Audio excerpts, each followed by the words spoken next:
Hello everyone, welcome to another video from Fantasy Football Scout. It's FanTeam time and I'm joined by last year's Premier League winner, Josh. How are you, Josh? You're right, mate. How's it going? I'm very well. It's How about going, you? yeah, it's good, it's good. We did a video on the channel last week, which was looking at the second chance game and the rules and all the sort of things associated with that. So check that out if you haven't already. Today we're looking at the World Championship of Fantasy Football, or WCOFF, or WCOFF, or however you want to kind of abbreviate it. It's the kind of the big money tournament that is taking place next week, which is really soon. So we're recording this on the 16th of December, and this takes place on Boxing Day and the game week after. So what game week is that, Josh? Remind me. It's game 19 week and 20. 19 and 20, mate. 20. Beautiful. So this is just a video just introducing what that is. You might have seen sort of WCOFF on the main FanTeam site and lobbies and tickets, and it can be a little bit confusing if you don't really know what's going on. So we're here to kind of explain exactly what that is. So I've got a graphic on the screen now, which is introducing the WCOFF final. As I said, the World Championship of Fantasy Football. There's 500,000 euros worth of prizes to win and 100,000 euros first place prize. You'll notice there's a 1,000 euro entry, so it's a big money entry into this, but there's got a variety of ways in which you can win tickets into the tournament, so you can take part. Josh, you've got a couple of tickets, haven't you? Yeah, I've got five at the moment, which I was lucky enough to win all at the same time. So that I just had one good entry that I entered in quite a few different tournaments. Yep.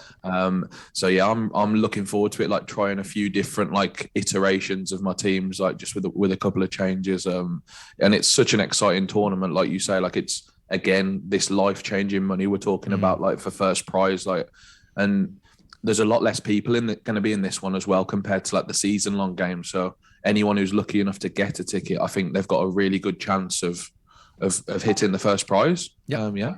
Excellent. Excellent. So yeah, just to show what tournaments you can kind of win these tickets from, I've got the kind of the FanTeam lobby on the screen. So if you sort of look at the football lobby, you can see there's today there's the EPL Thursday double step to satellite to WCOFF. 500,000 euro final, and then it says here 2 seats guaranteed. So all that means is if you enter this tournament and you come in the top 2 places, you will win a ticket to the final. That's correct, isn't it, Josh? Absolutely, mate. Yeah. So there's some to win tonight for just tonight's games, and then there'll definitely be some to win at the weekend as well, which is probably more relevant for when this video goes out. They always do a £9 tournament every week where there's 3 or 4 seats guaranteed. I suspect it might be even more this weekend. And then they also do a £46 one, I think, as well, which you can either buy into or you can qualify into the 55 to qualify into the 1,000 euro one. So there's a few different ways, and there'll be quite a few tickets up for grabs this weekend for sure. Yep, absolutely. And as always, if you're entering into these tournaments, if you're spending any money on FanTeam, it is a form of gambling. You're gambling to win these tickets. In theory, you're spending money. If you're entering the WCOFF, with the 1,000 euro entry, you need to make sure you've got the means and the money to do that. So obviously, gamble aware and gamble responsibly when doing any of these tournaments.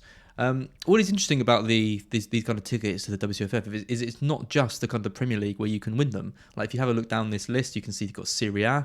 You can win tickets into the final through that. La Liga. Josh, you talk about things like NFL. You can see here, Chargers versus Chiefs, 55 euros, step to WCOFF final. So it's not just fantasy football in England where you can win these tickets. It's lots of other tournaments as well. There's going to be a big push on it naturally this week as well, because it's the final chance to qualify in for everybody. So I'd imagine any sport that's running on FanTeam this week, there'll be WCOFF tickets available within that sport. There's definitely some within NBA. There's definitely some within NFL as well. So yeah, there's plenty of chances if you're into more sports than just football. But I'm not quite as good as the other ones, so I'll stick to football, I think. I think fantasy football takes up enough of my time as well, without trying to learn the rules of American football as we go. I got into Norwegian fantasy football this year. That was an experience, I'll tell you that. Excellent. So let's go over some of the overview to what this kind of WCOFF is, or as you called it, WCOFF. You went for a whole new abbreviation. You can abbreviate however you like. There's loads of different ways we can do it. So the tournament is played over 2 game weeks, Premier League game weeks 19 and 20. So it's a bit different. If you watched any of our previous videos, we look at the monster games, which are sort of, over 1 game week. This one's over 2. So Josh is going to talk about a couple of little strategies a bit later on in the video. It starts on the 26th of December at 12:30 GMT and ends on the 30th of December at 10:15 at night. It's a standard fantasy football scoring applies in this tournament. We're going to talk about the scoring and how players earn points. I've got a little graphic that shows all of that too. A salary budget of 105 million to build your team. You build a team of 11 players. So safety net, Josh, our favourite. We're back again talking about the safety net. Yeah, it sounds like it's going to be very important in this one. We are indeed. Could you just run over the safety net again, just in case anyone is not sure what that is? Of course I can, yeah. So because we only pick 11 players in this tournament, the safety net essentially replaces the bench. So any player you pick, if they don't start in the starting lineup for whatever reason, you'll get the next highest price player underneath that player. So if Reece James is 12 million and he doesn't play, you'll likely get Marcus Alonso for 11.3 million. He'd be like the next one down based on price. So it just gives you that insurance, really, that you're probably going to get 11 starters, pending COVID or something like that, of course. But if you pick like a really highly priced player within a team, there's going to be enough players below to make sure you get a starter in each position, basically. Yeah, and with that comes strategy around, it opens up players who you might not consider before. Someone like Mahrez is always the example that I use, because if he's highly priced on the game and you don't get him, might get one of the players below him who are a bit cheaper, who plays sort of in the midfield. It also means that someone like Gabriel Jesus probably is not a great pick to pick in your starting 11, because there's no other forwards at Man City, and if he doesn't play, you don't get any safety net because he's the only forward there. It also means that when you're picking players, picking ones who are slightly higher in value become more attractive. So I think on the last video I talked about Christensen, for example, who's like the bottom price Chelsea defender. There's no safety net, so you might be paying less, but if he doesn't play, you could be in a lot of trouble. So paying a little bit extra for a player and having the players below them is pretty sensible in this game. That's exactly it, mate. And you highlighted a good point there. The strikers is the most difficult position to get right, I think, because a lot of the teams on the game only have one like really good striker that we would recognise as like someone who might start. So, I mean, if there was ever a week where Harry Kane didn't play, we probably wouldn't get it. We wouldn't get a safety net for him. You know what I mean? We just wouldn't. The same as if Antonio gets a rest over Christmas, it might be worth thinking about that, because it'll probably be that a midfielder plays up front. So, like, there's no safety net for him either, really. So, it's just you got to be extra careful with the strikers over Christmas, I think. Yep, absolutely. You can set to maximum of 3 players from one Premier League team, which is the same as pretty much any fantasy game ever. You can make unlimited changes to your team until the game week 19 to 20 kickoff deadline. So essentially what this is 2 monsters back to back. So you create a new team for each game week. So once you've done your major team for the first week, that is kind of one slate, and then you'll be making a change for the other. When have you got to have the second team in, Josh? It'll be by the second kickoff in week 20. So again, it's a 12:30 kickoff is the first week of game week 20. So Tuesday, the 28th of December at 12:30 will be when you have to enter your second team by the game week 20 version of your team. Sorry. Beautiful. So essentially, don't forget to do your second team. If you've done your first one and you're entered and you've got a good score, and then you're on your Christmas holidays and you've had a few drinks and a few sherries, don't forget to put in your second one. There's bound to be some people that do that, isn't there? Yeah, it's going to be quite a tight turnaround as well, as we know, because the prices for game week 20 can't really be generated before game week, at least game week 19 has started, because you need to get some idea of like the players' form and stuff going into week 20. So it's going to be like you're going to have to do it on the 27th or the morning of the 28th, basically, to put your game week 20 and 20 team in, I think. Yep, absolutely. And those 2 scores get added together to give your final score, and the person with the highest score wins €100,000. Beautiful. Select a captain, vice captain. Captain scores double points. Vice captain scores double points.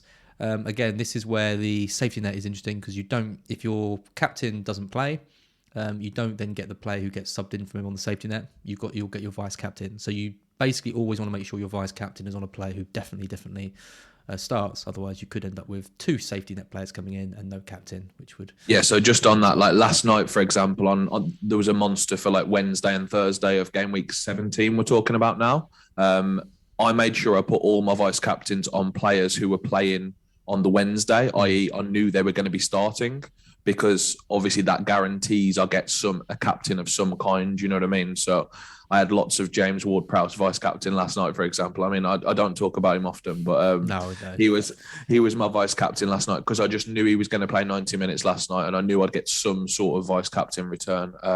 So it might be worth like picking someone who plays in sort of the earlier kickoffs within game week 19. So you've got a nailed starter basically, because we're going to get to see the teams of the 2 12:30 games in game week 19.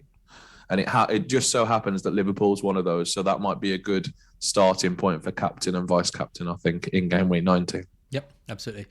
The maximum amount of tickets you can enter is 10, which I think is a nice rule, right? It means that it's not going to get monopolised by a certain few people. Mentioning no names, Josh.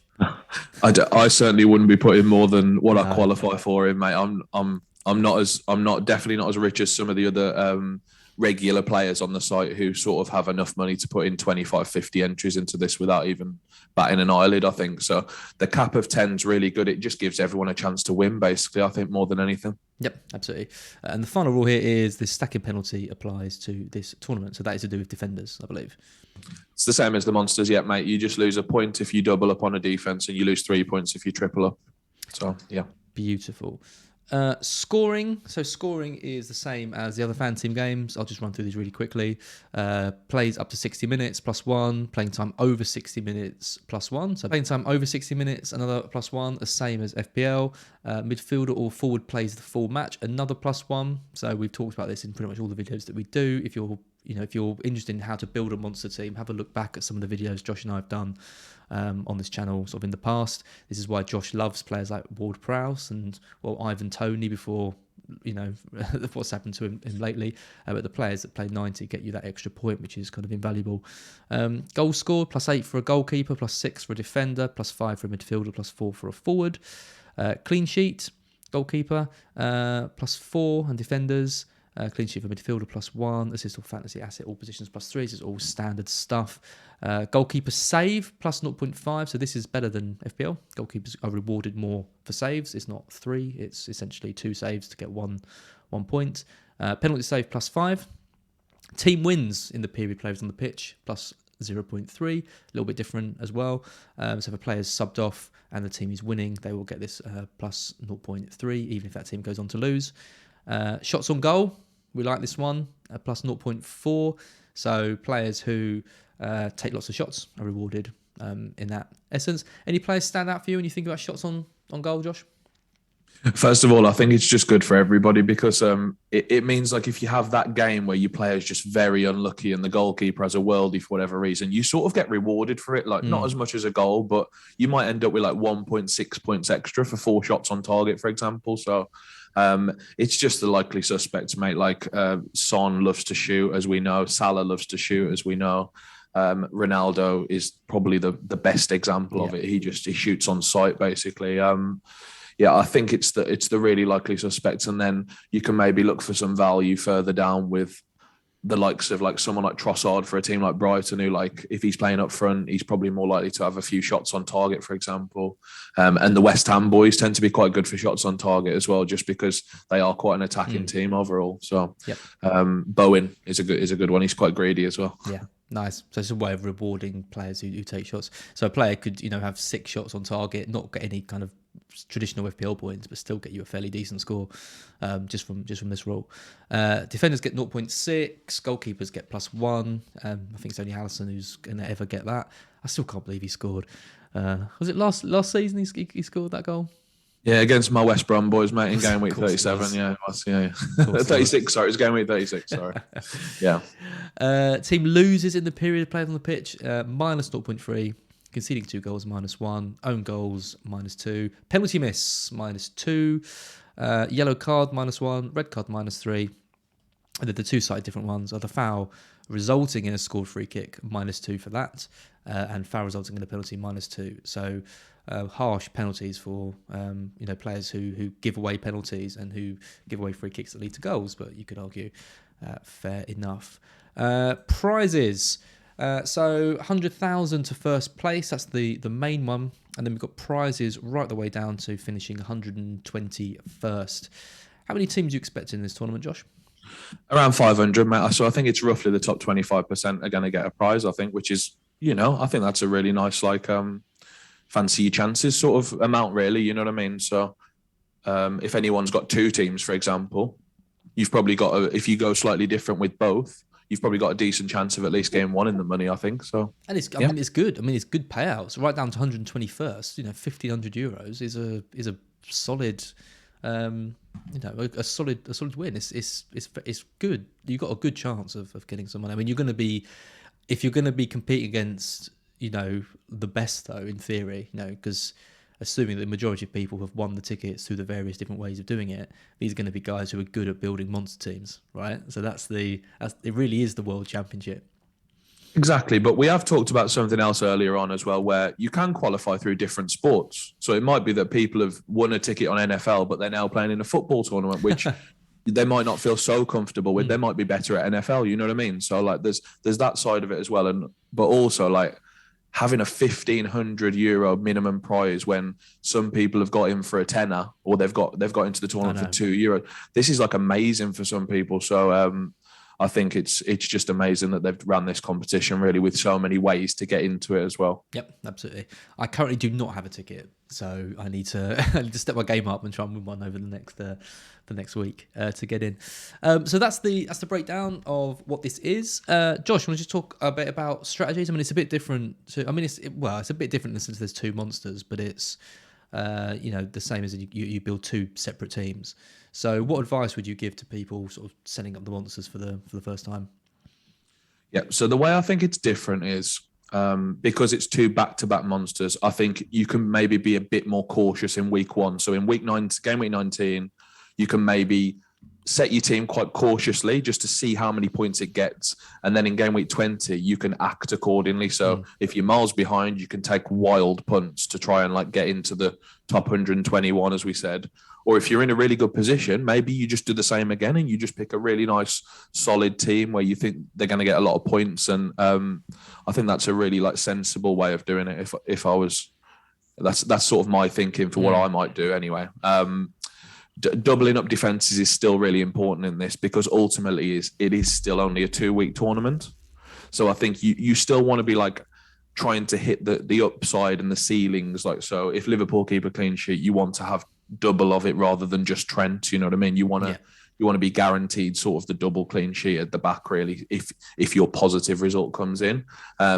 And I think identifying cheap clean sheets is going to be a really important thing in this. So you can spend more money on your attackers as well. So on last night's monster, for example, I caught the Wolves clean sheet with Sace as well.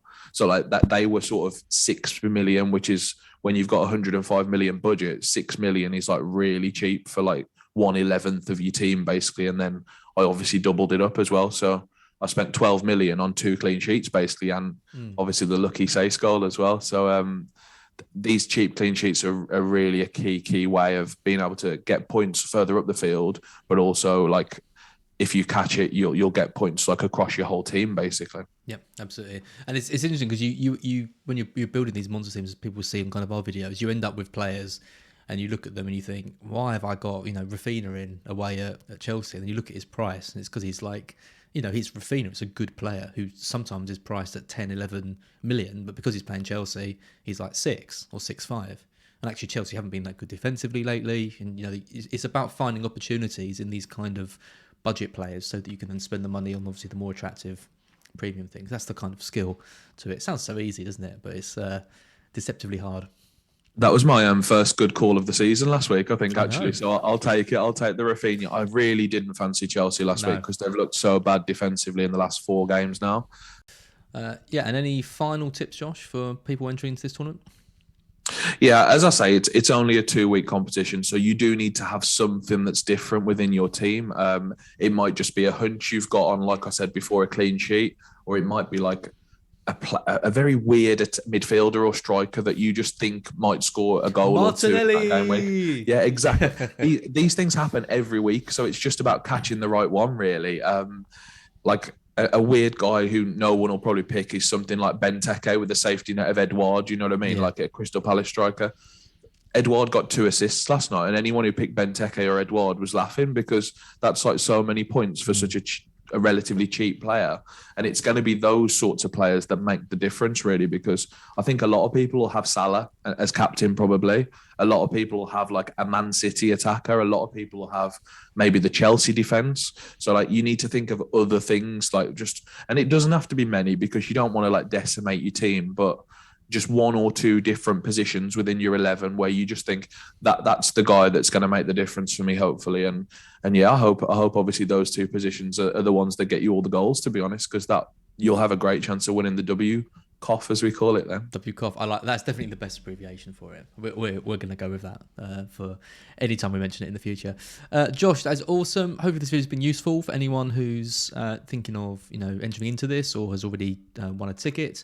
You've got a week to go, so look out on FanTeam. There's going to be loads more opportunities this week to win tickets into this tournament. So yeah, there's an NFL one I'm looking at right now, which is £2.31 to enter with a seat guaranteed. So if you manage to win that, then you'll be in. So there's kind of these cheaper entry routes. I mean, if you win a ticket, into a thing with this amount of prizes for £2, £3, it does represent a brilliant opportunity.